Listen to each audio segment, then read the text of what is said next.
तो आज के जीके जीएस के क्लास में दोस्तों आपके लिए टॉप 25 प्रश्न लेके आए हैं जो आपके किसी भी एग्जाम्स के लिए काफ़ी महत्वपूर्ण होंगे।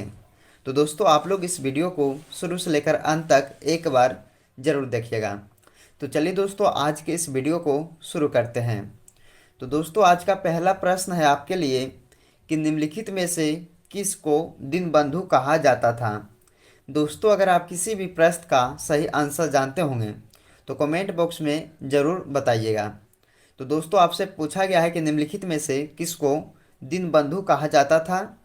तो इसका सही आंसर ऑप्शन नंबर सी होगा, सी एफ एंड्रज। यानी कि दोस्तों सी एफ एंड्रज को दीनबंधु कहा जाता था। अगला क्वेश्चन है, अगले क्वेश्चन में पूछा गया है कि कायदे आज़ाद किसे कहा जाता है। दोस्तों काफ़ी महत्वपूर्ण प्रश्न है तो आप लोग इसे ध्यान दीजिएगा और याद कीजिएगा। तो कायदे आज़ाद जो है किससे कहा जाता है, इसका सही आंसर ऑप्शन नंबर ए होगा, मोहम्मद अली जिन्ना को। तो दोस्तों मोहम्मद अली जिन्ना को कायदे आज़ाद कहा जाता है। अगला क्वेश्चन है, नेक्स्ट क्वेश्चन में पूछा गया दोस्तों कि भारत में किस राज्य की समुद्री तट रेखा सबसे लंबी है। तो दोस्तों भारत में किस राज्य की समुद्री तट रेखा जो है सबसे लंबी कहलाती है, इसका सही आंसर ऑप्शन नंबर सी होगा, गुजरात राज्य का। यानी कि दोस्तों जो भारत में राज्य जो है किस राज्य समुद्री तट रेखा से सबसे लंबी है, तो गुजरात राज्य का। अगला क्वेश्चन आता है दोस्तों, अगले क्वेश्चन में पूछा गया है कि भारत का सबसे बड़ा बैंक कौन सा है। तो दोस्तों बताइएगा आप सब कि भारत का जो सबसे बड़ा बैंक है कौन सा कहलाता है, इसका नाम क्या है। तो दोस्तों इसका सही आंसर हो जाएगा option number D, reserve bank of India, जो कि सबसे बड़ा बैंक कहलाता है भारत का। अगला क्वेश्चन आता है, अगला क्वेश्चन में पूछा गया दोस्तों कि कौन सा देश कोयले का सबसे बड़ा उत्पादक देश है।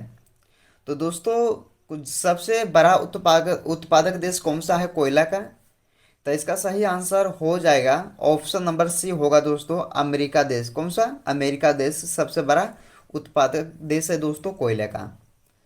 नेक्स्ट क्वेश्चन है, नेक्स्ट क्वेश्चन में पूछा गया दोस्तों आपसे कि इनमें किसको जापान का मैनचेस्टर कहा जाता है। तो दोस्तों पूछा गया आपसे कि जापान का मैनचेस्टर किससे कहा जाता है, तो इसका आंसर होगा ओसाका। क्या हो जाएगा दोस्तों, इसका आंसर ऑप्शन नंबर ए होगा, ओसाका, जो कि जापान का मैनचेस्टर कहा जाता है। नेक्स्ट क्वेश्चन आता है कि भारत भारतीयों के लिए नारा किस संस्था ने दिया था। तो भारत भारतीयों के लिए नारा जो है किस संस्था के द्वारा दिया गया था, तो इसका सही आंसर ऑप्शन बी होगा दोस्तों, आर्य समाज ने। किसके द्वारा दिया गया था दोस्तों, आर्य समाज के द्वारा दिया गया था भारत भारतीयों के लिए नारा। इसका आंसर ऑप्शन बी होगा। अगला क्वेश्चन आता है कि कुंडापुर एवं कारवार कच्छ वनस्पति संस्थान कहाँ स्थित है। तो कुंडापुर एवं कारवार कच्छ वनस्पति स्थान जो है दोस्तों कहाँ स्थित है, यानी कि किस राज्य में स्थित है। तो इसका आंसर हो जाएगा ऑप्शन नंबर बी, कर्नाटक राज्य में स्थित है।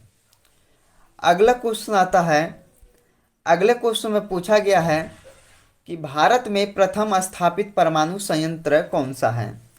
तो भारत में प्रथम स्थापित परमाणु संयंत्र जो है दोस्तों कहाँ है, तो ये हो जाएगा दोस्तों तारापुर परमाणु संयंत्र। क्या हो जाएगा, तारापुर परमाणु संयंत्र, यानी कि इसका आंसर ऑप्शन ए हो जाएगा।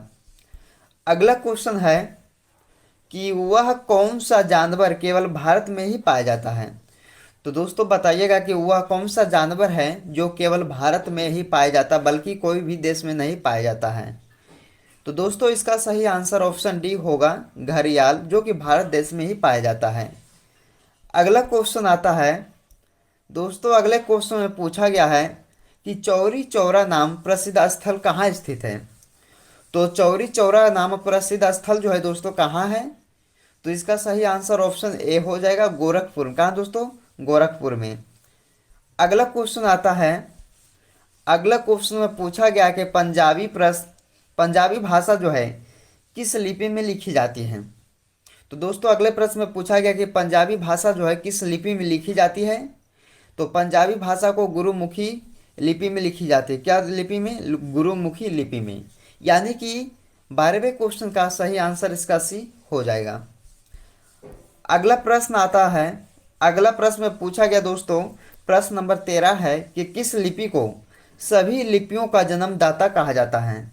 तो दोस्तों बताइएगा कि किस लिपि को सभी लिपियों का जन्मदाता कहा जाता है। तो दोस्तों इसका सही आंसर ऑप्शन नंबर बी हो जाएगा, ब्राह्मी लिपि को सभी लिपियों का जन्मदाता कहा जाता है। इसका आंसर ऑप्शन बी हो जाएगा। अगला प्रश्न है दोस्तों, अगला प्रश्न में पूछा गया आपसे कि किस काल की लिपि को चित्रकार लिपि कहा जाता है। तो दोस्तों किस लिपि को चित्रकार लिपि कहा जाता है, किस काल लिपि की? तो दोस्तों ये हो जाएगा सिंधु काल लिपि की जो है चित्रकार लिपि कहा जाता है। यानी कि इसका 14वें क्वेश्चन का आंसर ऑप्शन ए कहलाएगा। अगला क्वेश्चन आता दोस्तों, अगला क्वेश्चन में पूछा गया है कि जैन सूत्र में कितने लिपियों का उल्लेख है।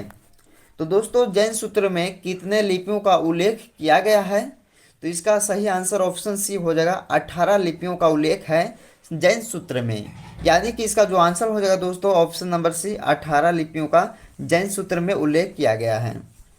अगला क्वेश्चन आता है, अगले क्वेश्चन में पूछा गया है कि बौद्ध ग्रंथ ललित विस्तार में कितनी लिपियों का उल्लेख किया गया है। तो दोस्तों इसमें पूछा गया आपसे कि बौद्ध ग्रंथ ललित विस्तार में कितने लिपियों का उल्लेख है। तो इसका हो जाएगा 89 लिपियों का क्या है दोस्तों उल्लेख है बौद्ध ग्रंथ ललित विस्तार में। तो इसका आंसर ऑप्शन डी हो जाएगा। अगला प्रश्न है, अगला प्रश्न में पूछा गया कि अशोक के शिलालेखों की क्या लिपि है। तो दोस्तों अशोक के शिलालेखों की क्या लिपि है। तो इसका हो जाएगा ब्राह्मी लिपि है। कौन सी लिपि? ब्राह्मी लिपि। यानी कि इसका आंसर ऑप्शन डी हो जाएगा 17वें क्वेश्चन का। अगला क्वेश्चन आता है दोस्तों, अगले क्वेश्चन में पूछा गया कि भारत की तीसरी सर्वाधिक बोली जाने वाली भाषा कौन सी कहलाती है। तो दोस्तों तीसरी बोली जाने वाली भाषा कौन सी है भारत की सर्वाधिक? तो ये हो जाएगा तेलुगु। क्या हो जाएगा दोस्तों? तेलुगु, जो कि भारत के तीसरी सर्वाधिक भाषा में से मानी जाती है। इसका आंसर ऑप्शन ए हो जाएगा। अगला प्रश्न आता है दोस्तों, अगले प्रश्न में पूछा गया कि चोल शासकों की भाषा क्या थी। तो चोल शासकों की भाषा जो थी दोस्तों क्या थी? तमिल थी। याद रखिएगा आप लोग दोस्तों कि जो चोल शासकों की भाषा थी तमिल। यानी कि इसका आंसर क्या हो जाएगा? ऑप्शन नंबर ए हो जाएगा। अगला प्रश्न आता है कि हिंदी भाषा जो है भारतीयों का प्रतिशत लगभग कितना है। तो हिंदी भाषा भारतीयों का लगभग प्रतिशत जो है 40% है हिंदी भाषा भारतीयों का। यानी कि इसका आंसर ऑप्शन नंबर बी हो जाएगा। इसे भी आप लोग याद रखिएगा। अगला प्रश्न है कि गोवा की स्वीकृत राजभाषा क्या है। तो दोस्तों बताइएगा कि गोवा की स्वीकृत जो राजभाषा है क्या कहलाती है। तो कोंकणी का कहलाती है। क्या कहलाती है? कोंकणी। यानी कि इस क्वेश्चन का सही आंसर ऑप्शन नंबर ए हो जाएगा। अगला प्रश्न है कि कौन सी भाषा देव भाषा कहलाती है। तो दोस्तों बताइएगा कि कौन सी भाषा जो है देव भाषा कहलाता है। तो ये हो जाएगा इसका सही answer option number C, Sanskrit भाषा, जो कि देव भाषा भी कहलाती है। इसका आंसर ऑप्शन सी हो जाएगा। अगला क्वेश्चन आता है कि भारत की सबसे प्राचीन भाषा कौन सी है। तो दोस्तों भारत की सबसे प्राचीन भाषा कौन सी है। तो भारत की सबसे प्राचीन भाषा संस्कृत है। क्या हो जाएगा? संस्कृत हो जाएगा। यानी कि इसका आंसर ऑप्शन ए कहलाएगा। दोस्तों अगले प्रश्न में पूछा गया आपसे कि केंद्रीय भारतीय भाषा संस्थान कहाँ स्थित है। तो दोस्तों ये जो केंद्रीय भारतीय भाषा संस्थान जो है मैसूर में स्थित है। कहाँ? मैसूर में। यानी कि इसका आंसर ऑप्शन ए हो जाएगा। दोस्तों अगला प्रश्न आता है जो कि आप लोगों को कमेंट बॉक्स में बताना है इसका सही जवाब।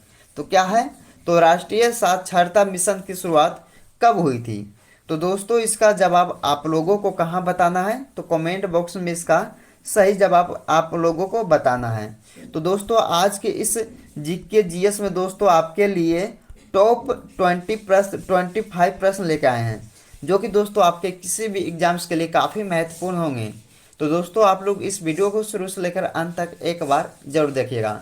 और दोस्तों जितने भी लोग मेरे यूट्यूब चैनल से जुड़े हैं सभी से रिक्वेस्ट करते हैं कि मेरे चैनल को सब्सक्राइब कीजिएगा दोस्तों। अभी तक वीडियो को लाइक नहीं किया तो लाइक कीजिएगा और दोस्तों के यहाँ ज़्यादा से ज़्यादा शेयर कीजिएगा। तो दोस्तों मिलते हैं अगले वीडियो में, तब तक आप लोग इस वीडियो में बने रहें।